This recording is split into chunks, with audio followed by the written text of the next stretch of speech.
A very good morning to all our viewers. You're watching Breakfast News with me, Smriti Rastogi, and in the next half an hour, we will get you all the latest news from national, international and sports front. But before we begin the bulletin, a quick look on the top headlines. Second day of PM Narendra Modi's visit to Gujarat to inaugurate several key projects, also to address several public gatherings in his home state. PM Modi comes out strongly against triple talaq, calls for measures to ensure benefits for socially backward in Muslim community. Muslim law board says triple talaq wrong but valid.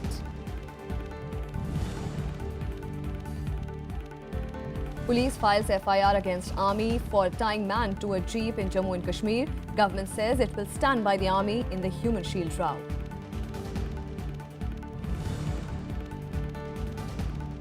Telangana hikes quota for Muslims, passes bill increasing the quota in jobs and education from 4% to 12%. And Erdogan wins vote to expand presidential powers in Turkey's referendum. Opposition parties vow to challenge the result. It is the second day of PM Narendra Modi's visit to Gujarat. He inaugurated a multi-speciality hospital at Katargam and a diamond processing unit at Ichhapur in Surat. He will lay the foundation stone of various irrigation schemes and inaugurate a drinking water supply scheme that will benefit the people living in Tapi district. PM Modi is expected to visit Silvassa town in the Union Territory of Dadra and Nagar Haveli as well, where he will address a gathering. There, he will inaugurate government projects and distribute sanction letters to beneficiaries of various government initiatives.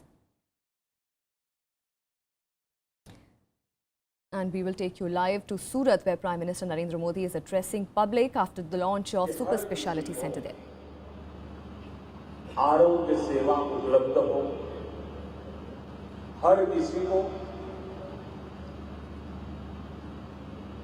एक सीमित खर्च से आरोग्य सेवा का लाभ मिलना चाहिए, त्वरित मिलना चाहिए। भारत सरकार ने अभी हेल्थ पॉलिसी घोषित की है। अटल जी की सरकार के बाद 15 साल के बाद इस सरकार ने हेल्थ पॉलिसी लाई है। बीच में बहुत काम रह गए जो मुझे करने पड़ रहे हैं।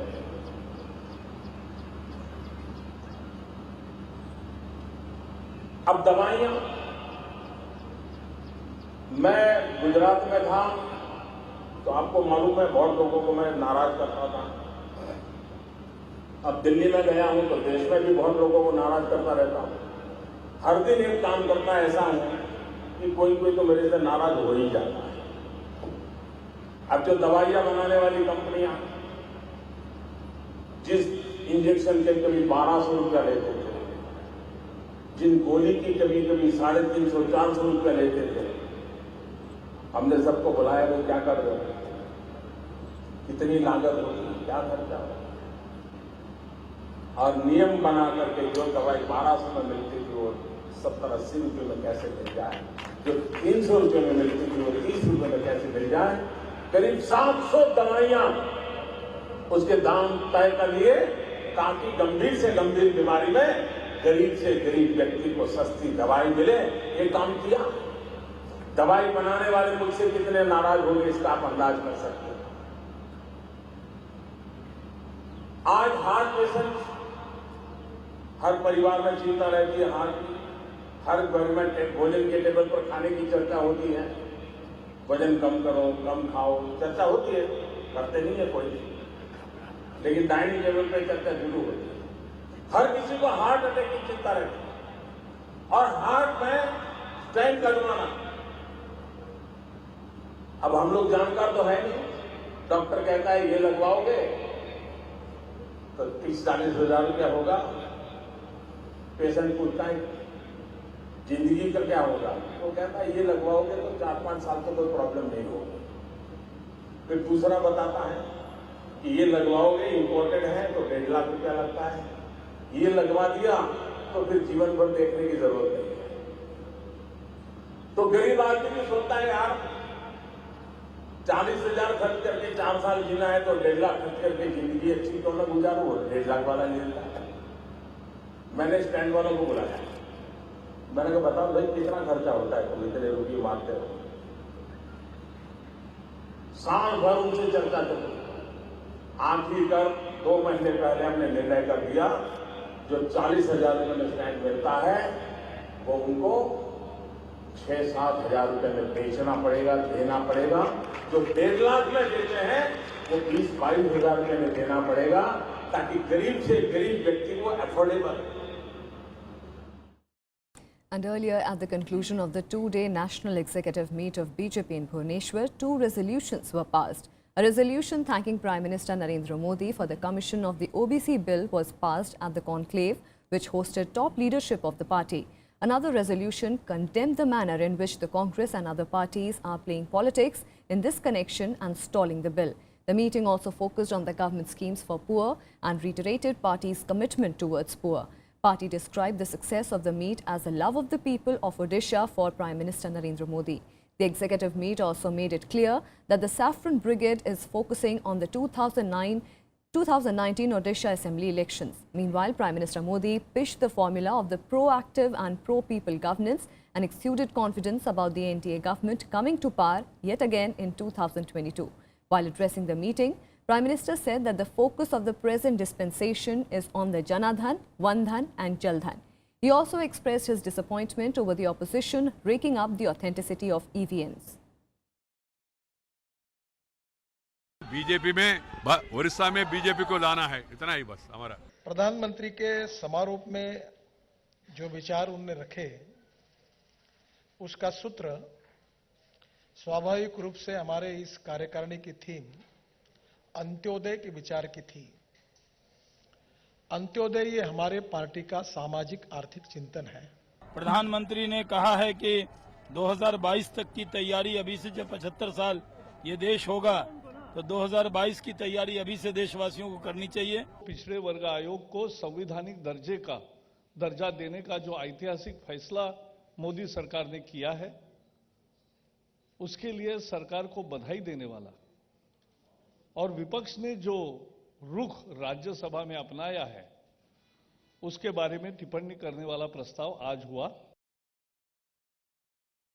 Meanwhile, Prime Minister Narendra Modi, while addressing the party's national executive meet in Bhubaneswar, also raised the issue of triple talaq, emphasizing his government's intent to provide justice to all Muslim women who feel discriminated due to the practice of triple talaq. Modi said that all efforts would be made to stop their exploitation. Earlier, Prime Minister Modi also made an intervention during a discussion on a party resolution on his government's bill to accord constitutional status to the OBC Commission. He noted that some backward sections of Muslims already enjoy the benefits from the OBC quota, and such a commission will look into their concerns as well. Modi asked BJP leaders to reach out to them. Meanwhile, the All India Muslim Personal Law Board remained defiant, saying it had the so-called constitutional right to implement Muslim personal law. The board said that it will not tolerate any interference in the Shariat laws, claiming that a majority of the Muslims in the country do not want any change in their personal laws. प्रधानमंत्री कुछ बात कर ही नहीं रहे, तो सिर्फ गोलमोल बात कर रहे हैं। हमने तो वाज़े तौर पर कहा, पूरा एक इंस्ट्रक्शन दिए हैं कि इस्लाम में क्या तरीक़ा है फैमिली लाइफ के बारे में, और हमने कहा कि आमतौर से जो होना चाहिए अगर इख्तलाफ हो शौहर और बीवी के बीच में तो क्या तरीक़ा अख्तियार किया, और वो तरीक़ा बताया है। एक तरह से देखा जाए तो जितने पर्सनल लॉ हैं इनको रिपील करने की जरूरत है, क्योंकि पर्सनल लॉ कभी भी महिलाओं के हक में नहीं है। जो लोग भी 3 तलाक का गलत इस्तेमाल करते हैं उनका सोशल बायकॉट किया जाए, जिससे कि चंद जो केसेस 3 तलाक के आते हैं वो आना बंद हो जाएं। और अगर किसी को खुदा न खास्ता अपने निकाह के रिश्ते को ख़त्म करना है तो उसके लिए उसको क्या रास्ता इख्तियार करना चाहिए, इसके लिए बोर्ड ने बाकायदा एक कोड ऑफ कंडक्ट जारी किया है। Moving on to some more developments, the conflict in the valley continues to simmer, with the Jammu and Kashmir police filing an FIR against the army for tying a man to a jeep allegedly as a human shield against protesters. The developments come after a video of the incident went viral this week, drawing widespread condemnation. Chief Minister Mehbooba Mufti has sought a detailed report from the state police. The army also conducted an investigation into the incident. The man has been identified as Farooq Ahmed Dar, a resident of Badgam district. Dar claims that he was picked up by an army contingent that wanted to enter Birwa village with the polling staff. The video was filmed when polling officers faced a mob of stone throwers on 9th of April when by-polls were held for the Srinagar parliamentary constituency. Meanwhile, the government has decided to stand by the army officer who took the decision to use an alleged stone pelter as a human shield tied to a jeep to steer his unit to safety. The army probe said that the commanding officer took the decision as the last resort after he realized that his unit had to pass through the street crowded with a mob of stone pelters who had also taken positions on surrounding rooftops. Defence Minister Arun Jaitley is likely to address the issue when he meets army commanders today.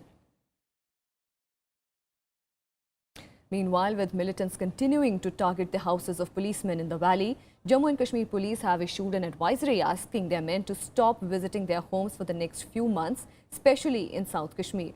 Describing the advisory as a matter most urgent, the DGP's office has asked police personnel, especially from South Kashmir, to exercise extreme caution while visiting their homes. The development comes after 2 more attacks on the policemen were reported on Saturday night.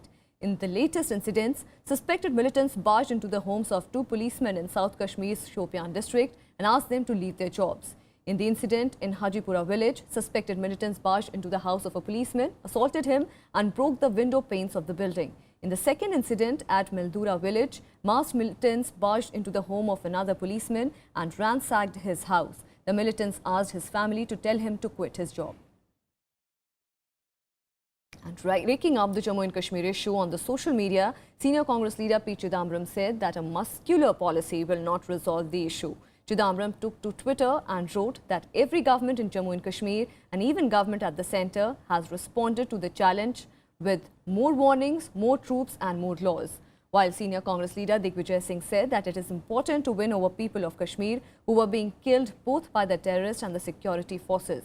He also underlined that things in the valley have deteriorated in the recent past. Congress reaction comes in the wake of continued unrest in the Kashmir, where the residents and the security forces have been at loggerheads.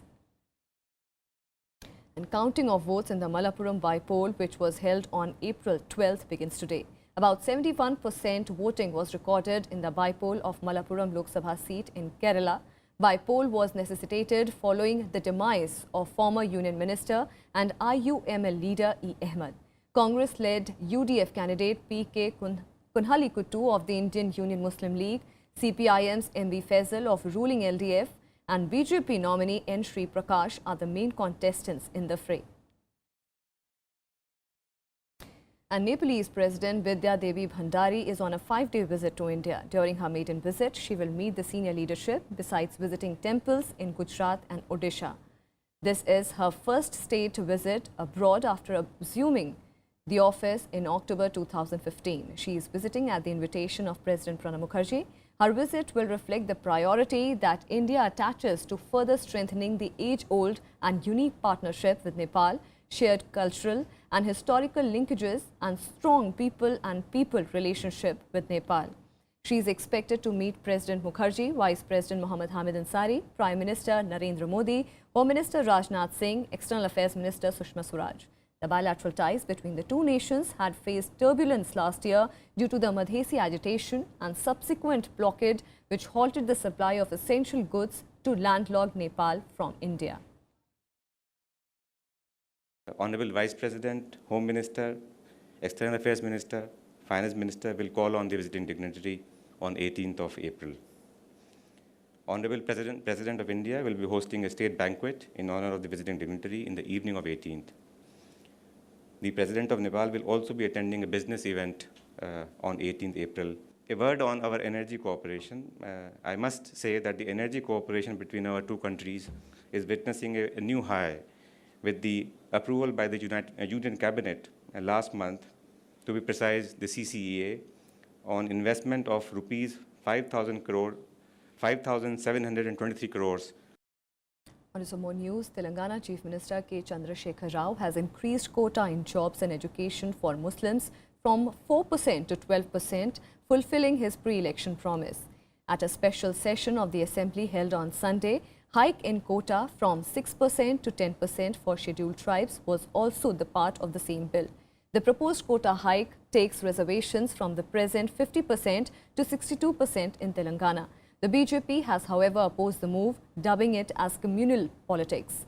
The BJP has only 5 members in the Assembly who were suspended after they tried to stall the proceedings of the House. Telangana Chief Minister clarified that the reservations were being provided on the basis of socio-economic backwardness and not religion or caste, as some parties claimed in an attempt to mislead people. And security at 3 major international airports in Mumbai, Hyderabad and Chennai were stepped up on Sunday. This came after agencies were informed about a possible hijack attempt of an aircraft from these facilities.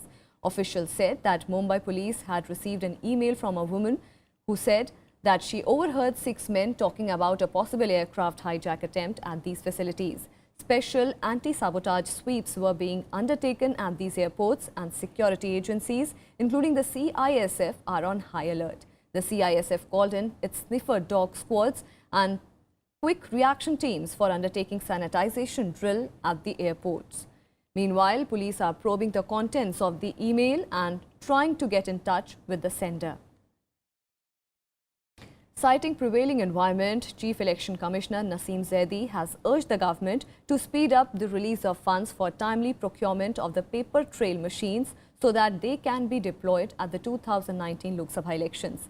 In a fresh letter to Law Minister Ravi Shankar Prasad, Naseem Zaidi said that the Supreme Court, while hearing a contempt petition, has directed the poll panel to bring on record the approximate time within which the entire system of the voter VVPAT can be introduced. This comes amid opposition parties questioning the reliability of the EVMs and pressing for the deployment of more VVPATs, which dispel doubts about votes cast using EVMs.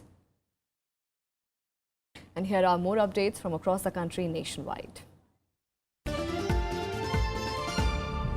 The Odisha police on Sunday arrested a BJD councillor Shubhankar Mohapatra in connection with the violence in Bhadrak over alleged abusive remarks against Hindu deities on social media.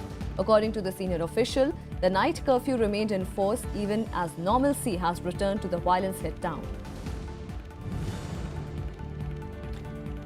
The issue of cow protection gets featured in the list of promises made by the BJP in its manifesto for the MCD polls. In a 28-page Sankalp Patra, or the Charter of Commitment, the party promised to work towards protecting cows if it is voted to power in the upcoming MCD polls. The BJP also promised to promote solar lights at slum clusters through Surya Jyoti Yojana.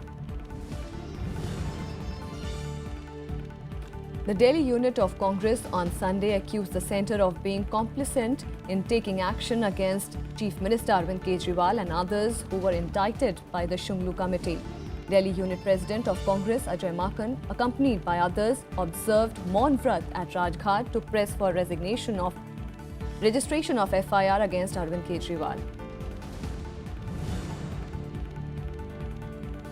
There were reports of fresh fire on Sunday in Mount Abu. The 2 Mi-17 V5 helicopters of the Indian Air Force resumed the Bambi bucket operation, pouring 53,000 litres of water to douse the wildfire. According to the defence spokesperson, fire around Arna village was reported to be dangerously close to inhabited area and is being doused on priority. The Indian Meteorological Department on Sunday issued a heat wave alert over Maharashtra, Gujarat, Rajasthan, Punjab and Haryana for the next 3 to 4 days. The department has also issued a thunderstorm warning over Bihar, West Bengal, Assam and Meghalaya. The IMD, however, also predicted very heavy rainfall over Andaman Islands during the next 24 hours due to cyclone Marutha. And with that, we'll slip into a very short break. More news and updates on the other side. Stay with us.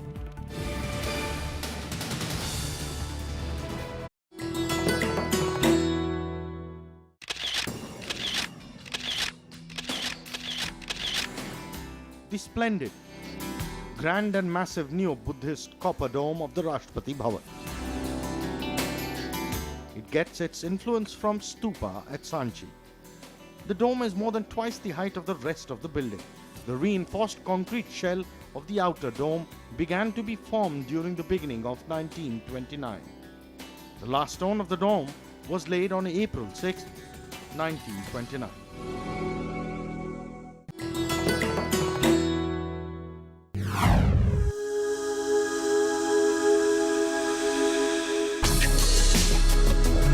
Tales that inspire. Stories of social change. A salute to diversity. Promoting public discourse. Events that motivate. Inspiring the innovative spirit. Watch Rajya Sabha television documentaries.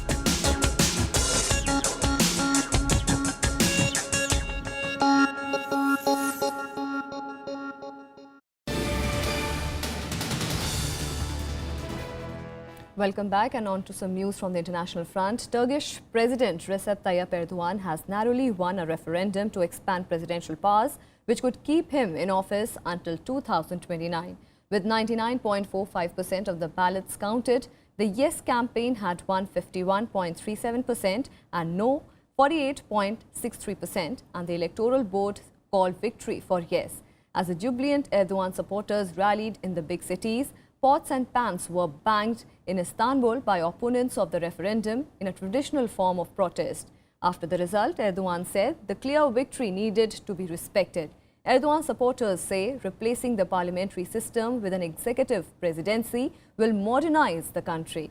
However, Turkey's two main opposition parties said they would challenge the results. Analysts say that Turkey's referendum results will further polarize the country and will pose a challenge to President Tayyip Erdogan and his party.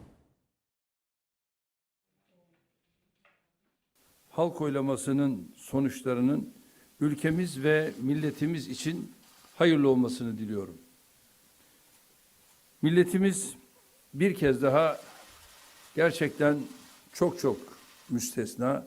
It's a very, in fact, a big dilemma of the Turkish society, what we are experiencing. And this polarization is likely to continue because this picture tells that there will be tougher days ahead, politically, sociologically, and it is going to be a not very comfortable environment for the President Erdogan and his AK Party to continue their rule.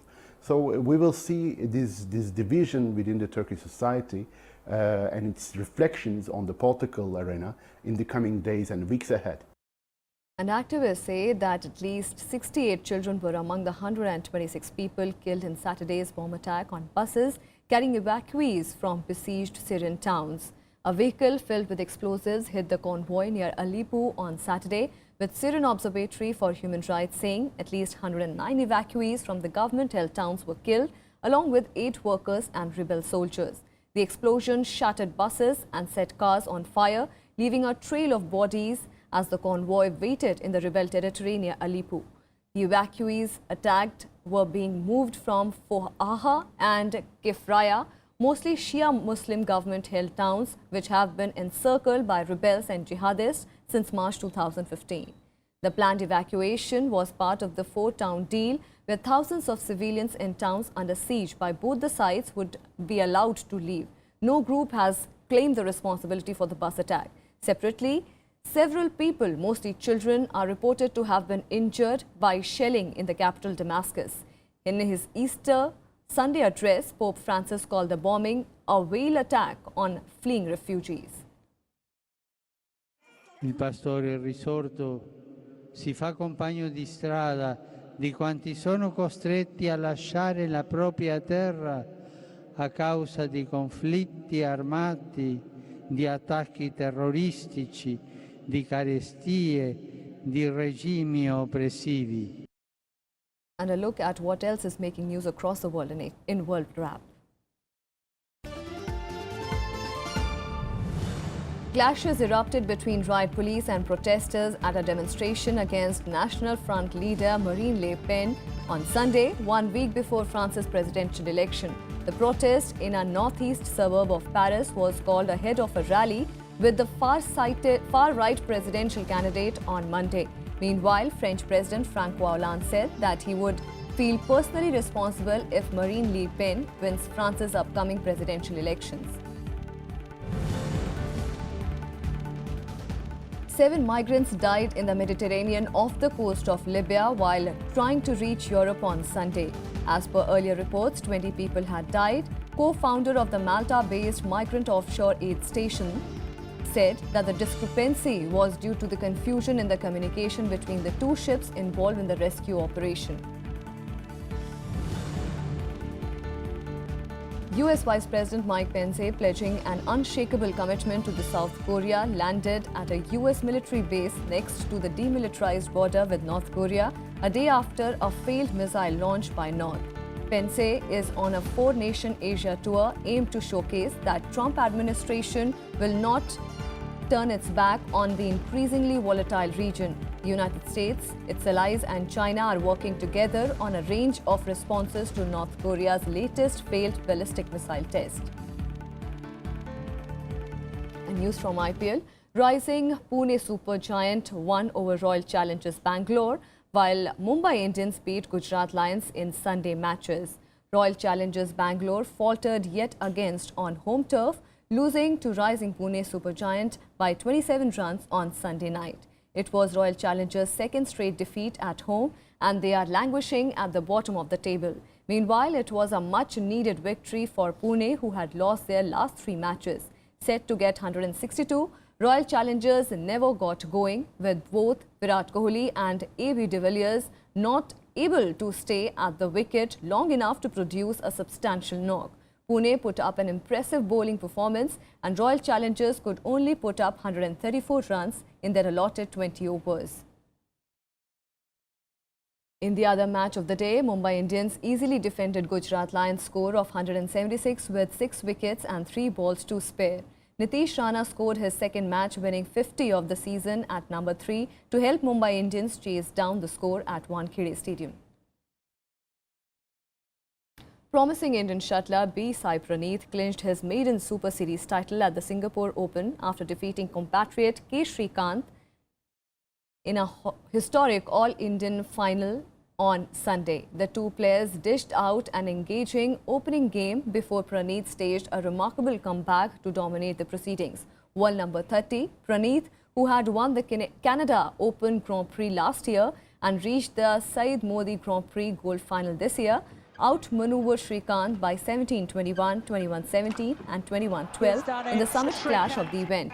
It was the first time in the history of the international badminton that the two Indians were playing a Super Series final. Before that, only 3 nations, China, Indonesia and Denmark, had 2 of their shuttlers playing in the finals of a Super Series event. And that's all we have for you in this edition of Breakfast News. See you again tomorrow, same time. Till then, keep watching Rajya Sabha television.